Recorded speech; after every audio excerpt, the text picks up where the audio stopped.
तर नमस्कार, जय महाराष्ट्र मित्रांनो. मनोज जरांगे पाटील सुरेश दसांवरती पुन्हा एकदा नाराज असल्याच्या बातम्या चर्चेत आहेत.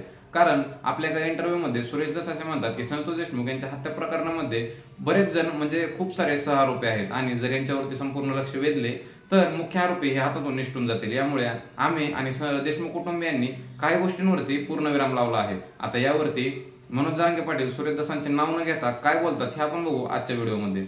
सरकारी प्रतिनिधींची मुलाखत घेतली, त्याच्यात एक वाक्य असं आहे, हे बारकांनी लोकांनी ऐकायला पाहिजेत काय काय गोष्टी, पण समाजही भोळा बाबडा असतो, ऐकत नाही आहे. की त्यांचं म्हणणं असं होतं त्याच्यात, मला वाटतं मी 4-5 दिवसापूर्वी ऐकलं आहे आणि मी ते बघणार आहे, त्यामुळं खात्रीलायक बोलत नाही मी आणखीसुद्धा, पण तुम्हाला सांगतो तरी पण की आता असं आहे की 6 आरोपी आणखीन होणार होते, मुख्य आरोपी पण आणखीन होणार होते असं त्याच्यात म्हणणं आहे. पण आम्ही म्हणजे ते आणि देशमुख कुटुंबीय बघा बरं का, आम्ही बसून असं ठरवलं की बाकीच्यांना आपण फुल स्टॉप देऊ. पण त्याच्यात जाण्या अगोदरच इकडं मोठमोठाले खुलासे व्हायला लागलेत, खळबळजनक दावे यायला लागले प्रेसवरती की आम्ही आणि देशमुख कुटुंबाने ठरवून खूप आरोपी होणार होते, पण आम्ही त्याला फुल स्टॉप दिला आहे विचार करून. आणि मग आता त्या भांडणात जेलातल्या कावं लक्ष द्यावं, इथं केवढा मोठा विषय समोर आहे. लोकांनी ते बारकाईने ऐकलं आहे का नाही मला माहीत नाही, मलाही पोराने सांगितलं, मीही ते ऐकणार आहे 100%. ते जर असेल तर आपण म्हणतो याला मुख्य आरोपी करा, त्याला 6 आरोपी करा, काय बोंबलून उपयोग इकडं. तुम्ही जर अंधारात अशी गोष्ट जर ठरवलेली असेल, तुम्ही जर ते प्रेससमोर जाहीर सांगून बी बसलात, कारण नियतीला ना यांनी गुप्त ठरवलेल्या गोष्टी मान्यच नाही आहेत नियतीला, गुप्त भेटी मान्य नाही आहेत नियतीला. संतोष देशमुखांचं एवढे हालहाल करून खून केला, त्यांचं पाप यांना गप्प बसू देत नाही, यांना पापच लागणार आहे, तळतळाटच लागणार आहे संतोष भाईचं.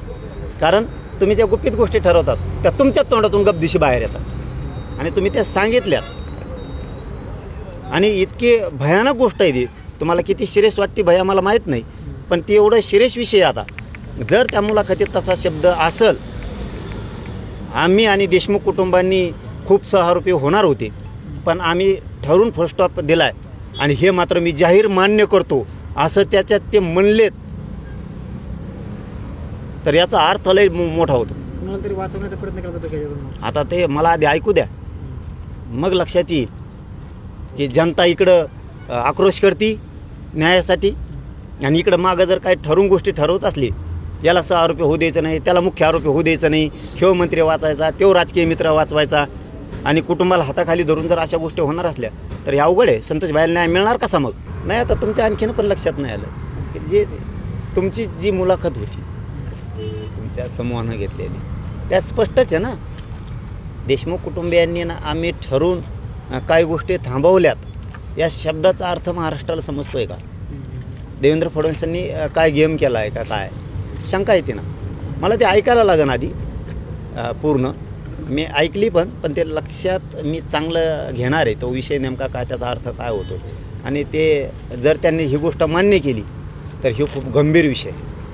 कशाचा आरोपी होणार, मागणी करणार काय करू शकतो. तुम्ही जर ठरून काही का कुटुंबावर दबाव आणलाय माहीत नाही का, ठरून काही गोष्टी तुम्ही मीडियासमोर बोलायला लागलात की आम्ही 6 आरोपी होणार होते, बरेचसे आणखीन मुख्य पण होणार होते, पण आम्हीच देशमुख कुटुंबियांनी ना आम्ही त्याला फुल स्टॉप द्यायचं ठरवलं. आणि मग लोकांनी महाराष्ट्राने बोंबलून का उपयोगी की याला आरोपी करा, त्याला मुख्य आरोपी करा, त्याला पकडा. म्हणजे याच्यात प्रचंड मोठा अर्थ निघतो याच्यातून आणि प्रचंड मोठी खळबळ आहे. हे म्हणजे खेद व्यक्त करण्याच्याही पलीकडचा विषय आहे, पण ती जर मुलाखत गांभीर्याने ऐकली तर राज्याने की त्यात खूप अर्थ निघत आहेत त्या शब्दात. माझं बोलणं झालं, मलाच हे 3-4 दिवसापूर्वी बघितलं, मला वाटतं 8-10 दिवस झाले बहुतेक, तुम्ही ती 8 दिवस तरी झाले मुलाखत घेतलेली. आणि ती ज्यावेळेस बघण्यात आली असं पोरांच्या, त्यांनी सांगितलं याच्यात असा शब्द आहे, असं म्हणलं गेलं की आम्ही आणि देशमुख कुटुंबांनी ठरवून काही 6 आरोपी थांबवलेत, होऊ दिले नाहीत. आणि लोक म्हणते 6 आरोपी करा, मुख्य आरोपी मंत्र्याला, माजी मंत्र्याला करा. आणि तुम्ही इकडून असं म्हणताय की आम्ही ठरवून बसून काही गोष्टी ठरवल्यात, याचा अर्थ काय किती भयानक होतो, याचा अर्थ किती भयानक होतो की किती देशमुख कुटुंबाची फसवणूक आहे. आता देशमुख कुटुंब म्हणलं आहे का नाही म्हणलं आहे याच्यावरही आणखी होईल. पण मी अगोदर ती मुलाखत मात्र आता ऐकणार की खरं त्याच्यात काय आहे. आणि ते जर सत्य असेल तर महाराष्ट्रातला मराठा समाजही बघल, जनताही बघल फडणवीसांनी काय केलं आहे देशमुख प्रकरणात हे लक्षात येईल.